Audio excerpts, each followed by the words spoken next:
हरे कृष्णा, राधे राधे। सभी भक्तों को सादर प्रणाम। भक्तों, आप नियमित प्रातः 6 बजे हमारे चैनल पर श्रीमद् भागवत गीता का पाठ श्रवण करते हैं। प्रातः 6:30 बजे श्रीमद् भागवत महापुराण की कथाएं भी श्रवण करते हैं। सभी वारों की कथाएं, तिथि ज्ञान इत्यादि की जानकारी भी आपको हमारे चैनल के माध्यम से दी जाती है। भक्तों, यदि अभी तक आपने चैनल को सब्सक्राइब नहीं किया है तो अवश्य ही कर लें, साथ ही बेल आइकन भी प्रेस कर लें, जिससे आने वाले हर नए वीडियो का नोटिफिकेशन आपको समय पर मिल सके। भक्तों, कल आपने श्रीमद् भागवत गीता के अक्षर ब्रह्म योग नामक 8वें अध्याय के पाठ का रसपान किया था। भक्तों, आज हम राज विद्या राजगुह नामक 9वें अध्याय के पाठ का रसपान करेंगे। तो चलिए भक्तों, वीडियो शुरू करते हैं।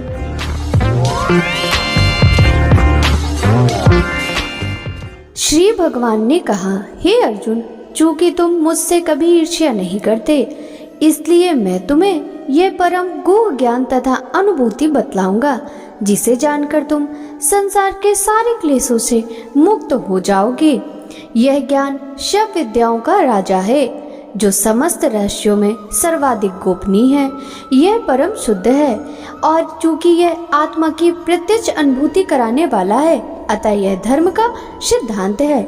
यह अविनाशी है और अत्यंत सुख पूर्वक संपन्न किया जाता है। हे परंतपा, जो लोग भक्ति में श्रद्धा नहीं रखते वे मुझे प्राप्त नहीं कर पाते, अतः वे इस भौतिक जगत में जन्म मृत्यु के मार्ग पर वापस आते रहते हैं।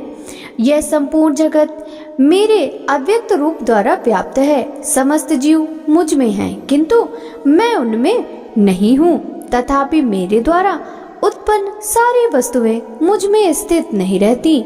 जरा मेरे योग ऐश्वर्य को देखो।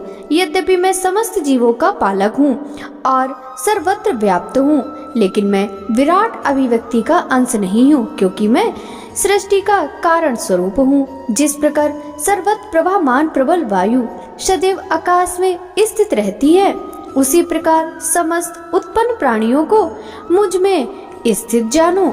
हे कुंती पुत्र, कल्प का अंत होने पर सारे प्राणी मेरी प्रकृति में प्रवेश करते हैं, और अन्य कल्प के आरंभ होने पर मैं उन्हें अपनी शक्ति से पुनः उत्पन्न करता हूँ। संपूर्ण विराट जगत मेरे अधीन है। यह मेरी इच्छा से बारंबार स्वतः प्रकट होता रहता है, और मेरी इच्छा से अंत में विनष्ट हो जाता है। हे धनंजय, ये सारे कर्म मुझे बांध नहीं पाते। मैं उदासीन की भांति इन सारे भौतिक कर्मों से सदैव विरक्त रहता हूँ। हे कुंती पुत्र, यह भौतिक प्रकृति मेरी शक्तियों में से एक है और मेरी अध्यक्षता में कार्य करती है, जिससे सारे चर तथा अचर प्राणी उत्पन्न होते हैं। इसके शासन में यह जगत बारंबार सृजित और विनष्ट होता रहता है। जब मैं मनुष्य रूप में अवतरित होता हूँ तो मूर्ख मेरा उपहास करते हैं। वे मुझ परमेश्वर के दिव्य स्वभाव को नहीं जानते। जो लोग इस प्रकार मोहग्रस्त होते हैं, वे आसुरी तथा नास्तिक विचारों के प्रति आकृष्ट रहते हैं। इस मोहग्रस्त अवस्था में उनकी मुक्ति, आशा, उनके सकाम कर्म तथा ज्ञान का अनुशीलन सभी निष्फल हो जाते हैं। हे पार्थ, मोह मुक्त महात्मा जन दैवी प्रकृति के संरक्षण में रहते हैं। वे पूर्णता भक्ति में निमग्न रहते हैं, क्योंकि वे मुझे आदि तथा अविनाशी भगवान के रूप में जानते हैं। हे महात्मा, मेरी महिमा का नित्य कीर्तन करते हुए, दृढ़ संकल्प के साथ प्रयास करते हुए, मुझे नमस्कार करते हुए भक्ति भाव से निरंतर मेरी पूजा करते हैं। अन्य लोग जो ज्ञान के अनुशीलन द्वारा यज्ञ में लगे रहते हैं, वे भगवान की पूजा उनके अद्वैत रूप में, विविध रूपों में तथा विश्व रूप में करते हैं, किंतु मैं ही कर्मकांड, मैं ही यज्ञ, पितरों को दिया जाने वाला तर्पण, औषधि, दिव्य ध्वनि, घी, अग्नि तथा आहुति हूँ। इस ब्रह्मांड का पिता, माता, आश्रय तथा पिता मैं हूँ। मैं ज्ञेय, शुद्धिकर्ता तथा ओंकार हूँ। मैं ऋग्वेद, सामवेद तथा यजुर्वेद हूँ। मैं ही लक्ष्य, पालन करता, स्वामी, साक्षी, धाम, शरण स्थली तथा अत्यंत प्रिय मित्र हूँ। मैं सृष्टि तथा प्रलय सबका आधार, आश्रय तथा अविनाशी बीज भी हूँ। हे अर्जुन, मैं ही ताप प्रदान करता हूँ और वर्षा को रोकता तथा लाता हूँ। मैं मृत्यु हूँ और साक्षात मृत्यु भी हूँ। आत्मा तथा पदार्थ दोनों मुझ में ही हैं। जो वेदों का अध्ययन करते तथा सोमरस का पान करते हैं, जो स्वर्ग प्राप्ति की गढ़वेषणा करते हुए अध्यक्ष रूप से मेरी पूजा करते हैं, वे पाप कर्मों से शुद्ध होकर इंद्र के पवित्र स्वर्गिक धाम में जन्म लेते हैं, जहाँ वे देवताओं सा आनंद भोगते हैं। इस प्रकार जब वे विस्तृत स्वर्गिक इंद्रिय सुख को भोग लेते हैं और उनके पुण्य कर्मों के फल क्षीण हो जाते हैं, तो वे इस मृत्यु लोक में पुनः लौट आते हैं। इस प्रकार जो तीनों वेदों के सिद्धांतों में दृढ़ रहकर इंद्रिय सुख की गढ़वेषणा करते हैं, उन्हें जन्म मृत्यु का चक्र ही मिल पाता है। किंतु जो लोग अनन्य भाव से मेरे दिव्य स्वरूप का ध्यान करते हुए निरंतर मेरी पूजा करते हैं, उनकी जो आवश्यकताएं होती हैं उन्हें मैं पूरा करता हूँ और जो कुछ उनके पास है उसकी रक्षा करता हूँ। हे कुंती पुत्र, जो लोग अन्य देवताओं के भक्त हैं तथा उनकी श्रद्धा पूर्वक पूजा करते हैं, वास्तव में वे भी मेरी पूजा ही करते हैं, किंतु यह त्रुटिपूर्ण ढंग से करते हैं। मैं ही समस्त यज्ञों का एकमात्र भोक्ता तथा स्वामी हूँ। अतः जो लोग मेरे वास्तविक दिव्य स्वभाव को नहीं पहचान पाते, वे नीचे गिर जाते हैं। जो देवताओं की पूजा करते हैं, वे देवताओं के बीच जन्म लेंगे। जो पितरों को पूजते हैं, वे पितरों के पास जाते हैं। जो भूत प्रेतों की उपासना करते हैं, वे उन्हीं के बीच जन्म लेते हैं। जो लोग मेरी पूजा करते हैं, वो मेरे साथ निवास करते हैं।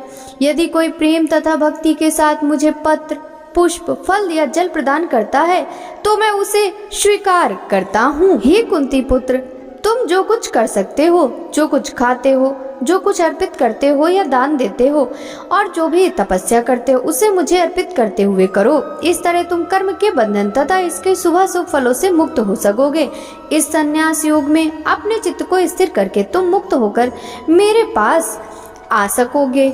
मैं ना तो किसी से द्वेष करता हूँ, ना ही किसी के साथ पक्षपात करता हूँ।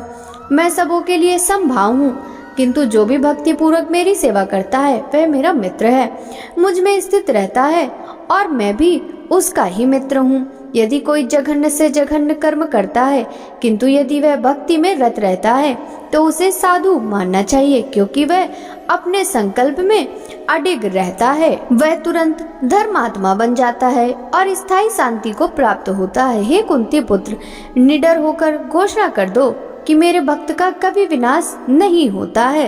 हे पार्थ, जो लोग मेरी शरण ग्रहण करते हैं, वे भले ही निम्न जन्मा स्त्री, वैश्य तथा शूद्र क्यों ना हो, वे परम धाम को प्राप्त होते हैं। फिर धर्मात्मा, ब्राह्मणों, भक्तों तथा राजर्षियों के लिए तो कहना ही क्या। अतः इस क्षणिक दुखमय संसार में आ जाने पर मेरी प्रेमा भक्ति में अपने आप को लगाओ, अपने मन को मेरे नित्य चिंतन में लगाओ, मेरे भक्त बनो, मुझे नमस्कार करो और मेरी पूजा करो। इस प्रकार मुझ में पूर्णता तल्लीन होने पर तुम निश्चिंत रूप से मुझको प्राप्त कर लोगे। भक्तों, अब हम श्रीमद् भागवत गीता के 9वें अध्याय के महात्म्य का रसपान करेंगे। श्री नारायण बोले, हे लक्ष्मी, दक्षिण देश में एक भाव सुशर्मा नाम का शूद्र रहता था। बड़ा पापी, मांस, मदिरा व आहारी था। जुआ खेलता, चोरी करता और स्त्री गमन करता। एक दिन मदिरा पान से उसकी देह छूट गई, वह मरकर प्रेत हुआ। एक बड़े वृक्ष पर रहा करता था। एक ब्राह्मण भी उसी नगर में रहता था। ब्राह्मण दिन को भिक्षा मांगकर स्त्री को लाकर देता। उसकी स्त्री बड़ी कलहनी थी। समय पाकर उन दोनों ने प्राण त्यागे। वह दोनों मरकर प्रेत हुए। वह भी उसी वृक्ष के तले आ बैठे जहाँ वह प्रेत रहता था।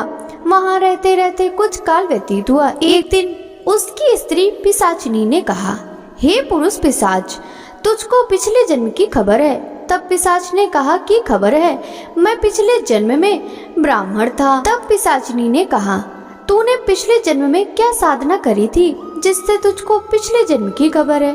तब उसने कहा, मैंने पिछले जन्म में एक ब्राह्मण से आध्यात्म कर्म सुना था। तब फिर पिशाचिनी ने कहा, तूने कौन सी साधना करी थी और वह ब्राह्मण कौन था और वह अध्यात्म कर्म कौन है जिसके सुनने से तुझे पिछले जन्म की खबर रही? पिशाच ने कहा, मैंने और कई पुण्य नहीं किया। गीता जी का श्लोक श्रवण किया। उसका प्रयोजन यह है, एक समय अर्जुन ने श्री कृष्ण से 3 बातें पूछी जो गीता जी के 9वें अध्याय में लिखी हैं। वह 3 बातें पिशाचिनी ने पिशाच से श्रवण करी। इन बातों के सुनते ही एक और प्रेत वृक्ष से निकला। उसने कहा, री पिशाचिनी, यह 3 बातें फिर कहो जो अभी कह रही थी। पिशाचिनी ने कहा, तू कौन है? मैं तुझको नहीं सुनाती, मैं अपने भर्ता से पूछती हूँ, वह कर्म कौन सा था जिससे पिछले जन्म की खबर रही। इन बातों के सुनते ही प्रेत देह तीनों की छूटी, तत्काल देह ही पाई। स्वर्ग से विमान आया, उन पर चढ़कर वैकुंठ को प्राप्त हुए। श्री नारायण ने कहा, हे लक्ष्मी, यह 9वां अध्याय का महात्म्य है। बोलिए श्री हरि विष्णु भगवान की जय। भक्तों, आशा करती हूँ कि आपको श्रीमद् भगवद गीता का 9वां अध्याय का यह पाठ पसंद आया होगा। वीडियो अच्छी लगी हो तो वीडियो को लाइक कर ज्यादा से ज्यादा भक्तों के साथ शेयर कीजिएगा। साथ ही वीडियो के कमेंट बॉक्स में जय जय श्री हरि विष्णु जरूर लिखिएगा, जिससे भगवान विष्णु की कृपा दृष्टि सदा सर्वदा आप सभी पर इसी प्रकार बनी रहे। आपसे मिलते हैं श्रीमद् भगवद गीता के अगले अध्याय के पाठ के साथ। तब तक सभी भक्तों को हरे कृष्णा, राधे राधे, हरि बोल।